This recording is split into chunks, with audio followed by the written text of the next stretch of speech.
बंगोपसागर रे बात्या हेबा नहीं धीरे धीरे चित्र स्पष्ट हेबारे लागिछि। पूर्वरु विश्व स्तरीय विभिन्न मॉडल बात्या हेबा नहीं पूर्वानुमान करिथिबा बेले एबे भारतीय पाणीपाग विभाग मध्य ए संक्रांत रे सूचना देछि। तेबे ओडिशा उपरे बात्यार प्रभाव नहीं आकलन चालिथिबा बेले एति जोगु राज्य रे प्रबल वर्षा और पवन हेबो बोली पाणीपाग विभाग कहिछि। परवर्ती 48 घंटारे अधिक घनीभूत होई पश्चिम और उत्तर पश्चिम दिगरे गति करिवो। तेबे केउ बाट देई जीव केउठी प्रभाव देखाइबो तार आकलन करि नाही पाणीपाग विभाग। मिलिथिबा सूचना अनुसार संभाव्य बात्यार प्रभाव आंध्र और ओडिशा उपरे पड़ी पारे, हेले ओडिशा देई स्थल भाग छुईबार संभावना नथिबा पाणीपाग विज्ञानी कहिसंती। संभाव्य बात्यार प्रभाव रे 25 तारिख रु पवनर वेग बढ़िबो। 25 संध्यारु पवन घंटा प्रति वेग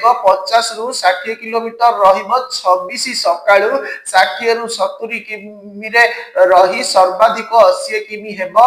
27 सकाळु सर्वाधिक 100 किमी रही पारे बोली सूचना मिलिछि। सेपटे बात्या को नै राजस्व और विपर्यय परिचालना मंत्री कहिसंती बात्यार प्रभाव जेते भी हेउ आमे ता अधिक प्रस्तुति करिबु। आमे मंथा बेल को प्रस्तुत थिलु किंतु बात्या आसिलानी। आम प्रस्तुति देखि बात्या पळाउछि।